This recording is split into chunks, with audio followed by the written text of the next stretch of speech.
조양호 한진그룹 회장이 미국에서 별세했습니다. 한국 시간으로 오늘 새벽입니다. 미국 로스앤젤레스 현지에서 폐질환으로 별세했다고 합니다. 그동안 미국에서 치료를 받아왔습니다. 조양호 회장의 별세를 이명희 전 이루재단 이사장 부인이죠. 장남 조원태 대한항공사장, 장녀 조현아 전 대한항공 부사장, 그리고 차녀 조현민 전 대한항공 전무 등 가족이 임종을 했다, 이렇게 보도가 되었습니다.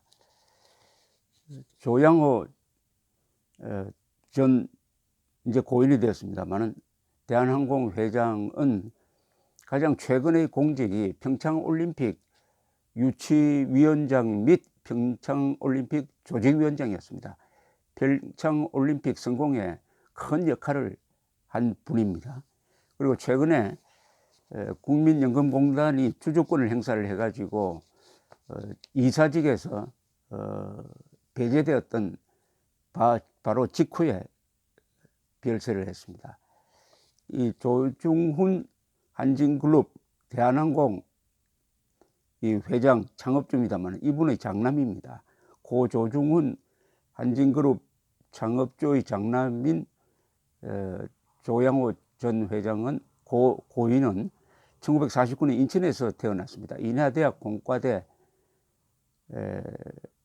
공업경영학과를 졸업하고 미국 남가주대 경영대학원에서 경영석사 학위를 받고 1974년 대한항공에 입사해가지고 92년에 대한항공 사장, 96년에 한진그룹 부회장, 2003년에는 한진그룹 회장 등을 차례로 역임을 했습니다. 이 조양호 회장 일가가 지금 많은 재판을 받고 있습니다. 이 시작은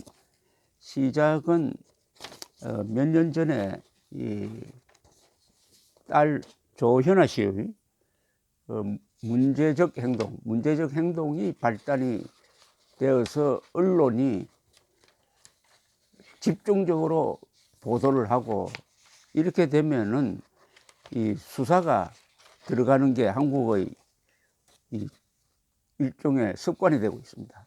악습이라고 그럴까요?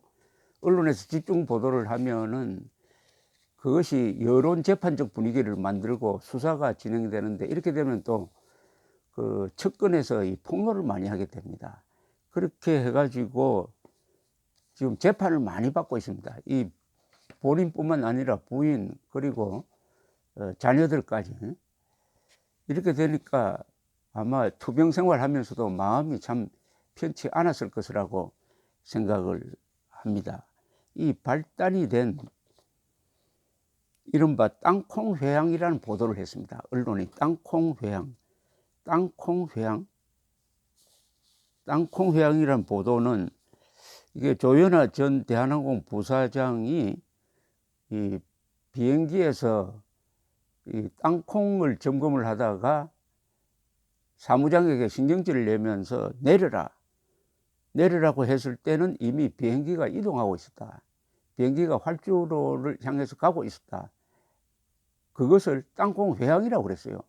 근데 회항이라는 것은 비행기가 떠서 날아가다가 돌아오는 걸 말하는데, 언론이 땅콩 회항이라는 선동적 용어를 붙였어요. 땅콩 회항. 그때 이 비행기는 한 23초, 한 17m 움직였습니다. 17m. 이 조현아 당시 대한항공 부사장은 법원의 영장실질 검사를 받으면서 사무장에게 내리라고 말했을 때는 비행기가 이동하고 있다는 인식이 없었다, 이렇게 이야기를 했습니다. 그러나 이게 여론이 워낙 악화되니까 구속당해가지고 재판을 받았습니다만은 1심에서도 항로 변경죄가 적용이 됐어요. 상식적으로 이게 항로 변경이 아니죠. 아직 땅에 있고 17m밖에 안 떠났는데. 그러나 이제 고등법원에서는 징역 10월, 집행유예 2년을 선고하면서 이것은 항로 변경죄를 적용할 수 없다. 항로 변경이 아니다. 이렇게 했던 적이 있지만 이미 그때부터 이 독립국이 언론과 수사기관의 독립국이 되었습니다. 독립국 수사기관이 지금 계류 중인 재판이 뭐 많습니다. 조양호 회장은 횡령 배임 등의 재판을 지금 받고 있고, 뭐 또 부인 이명희 씨, 딸 조현아 씨는 또 다른 재판을 지금 받고 있습니다. 이명희 씨와 딸 조현아 두 사람은 2013년부터 지난해 초까지 필리핀 여성 11명을 대한항공 직원인 것처럼 허위로 초청해서 가사 도우미 일을 시켰다 해가지고 출입국 관리법 위반입니다. 그런데 또 조향후 국가가 필요로 하면은 또 대한항공에 부탁을 해가지고 이명박 정부 시절에는 평창올림픽 유치위원장으로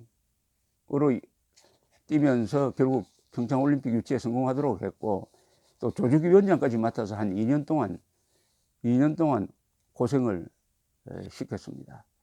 참 그런 점에서 이분의 별세를 보면 참 착잡한데, 그러나 이분은 돌아가셔도 대한항공은 남았고, 이분이 취임했을 때보다 대한항공은 훨씬 더 큰 회사가 되었습니다. 세계적 항공사가 되었습니다. 특히 화물 수송 부분에서는 대한항공이 줄 곳 1위입니다. 세계 1위입니다. 그러니까 경영은 잘하고 있다고 봐야죠. 경영은 잘하고 있고, 아버지 조중훈 씨와 같이 본다면 우리 기업사에서 영원히 그 이름이 남을 뿐입니다. 영원히 그 이름이 남을 뿐입니다. 지금 2019년 오늘이 4월 8일 오전 10시 45분을 넘었는데, 여러분들 한번 생각해 보십시오. 이 1960년대 말에 대한항공이 칼이라는 이름으로 등장한 이후에 대한항공은 그동안 참 여러 차례 비행기가 순환을 당했습니다. 특히 냉전시대 때 1983년에는 소련 요격기가 사할린 상공을 침범했다고 해가지고 격추를 해가지고 007편 전보기가 추락을 해가지고 269명이 죽었습니다. 1983년이었습니다. 그리고 그 4년 뒤에는 이 유명한 김성일조가 폭탄 장치를 해가지고 미얀마 상공에서 또 폭파했습니다. 김정일이가 서울올림픽을 방해하기 위해서 대한항공 폭파 사건이죠. 115명이 죽었습니다. 그리고 1997년에는 구암에 착륙하다가 또 대한항공이 폭파돼가지고 한 200여 명이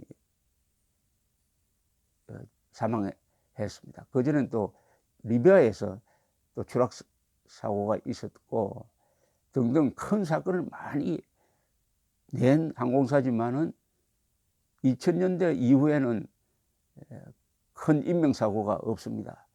이런 과정을 거치면서 마치 대한민국이 여러 가지 기복을 거치면서 좋은 나라가 되었듯이 좋은 항공사가 되었습니다.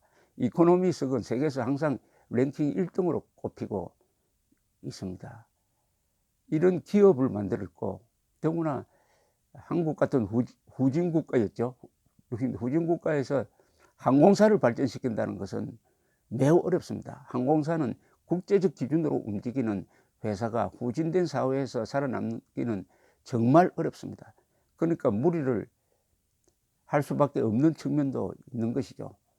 최근에 좌파 득세 시절을 맞아가지고 이 한진, 대한항공 이 사주들에 대한 집중적 보도가 과연 이게 공정한 보도였느냐, 정의로운 보도였느냐, 아니면은 재벌에 대한 반감을 깔고 부추긴 면이 없느냐, 기자들이, 검찰이 한번 되돌아보면은 느끼는 바가 있을 것이라고 생각을 합니다.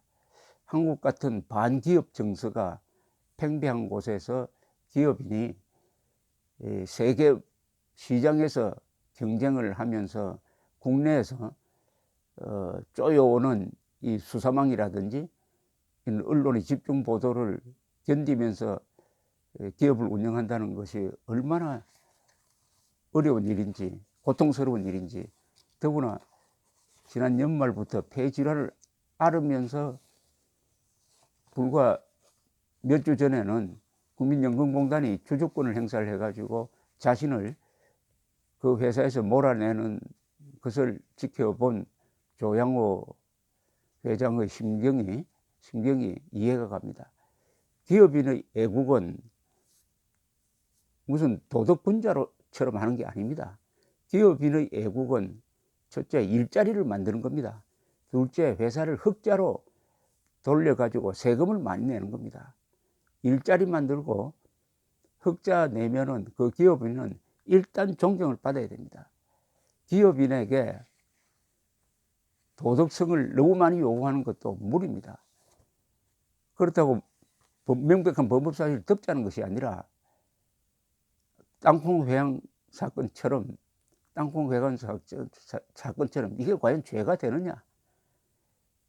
서비스를 잘해라고 잘하라는 그런 선의를 가지고 사무장을 질책해서 내려라고 한 것이 도덕적으로 문제가 있습니다만은 이게 과연 형사사건까지 되어야 했느냐 하는 데 대해서 한번 우리 국민들이나 기자들도 한번 생각해 볼 필요가 있습니다.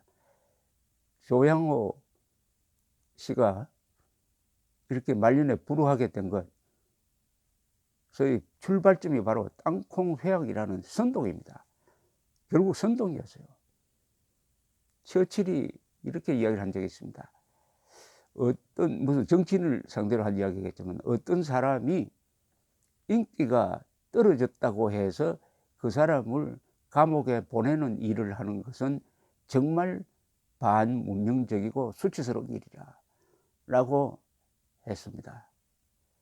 그런데 지금 대한항공뿐만 아니라 이 아시아나 항공의 이 회장이었던 금호 아시아나 그룹의 회장인 박상구 씨도 감사 보고서 문제로 지금 물러나 버렸습니다. 지금 아시아나 대한항공의 위기입니다. 그런데 이것은 국민의 안전과도 관계가 있습니다. 아시아나 대한항공을 타는 한국인이 얼마나 많습니까? 수천만 명 되지 않습니까? 연간. 그런데 이 회사가 경영이 어려워지고 수뇌부가 흔들려 버리면 이게 결국은 돌고 돌아서 안전에도 문제를 일으킵니다. 그런 것까지 생각을 해서 보도하고 수사하고 재판하고 해야 되는 것 아닐까 하는 생각이 들었습니다. 조양호 70세에 별세하신 조양호 전 대한항공 회장의 명복을 빕니다. 감사합니다.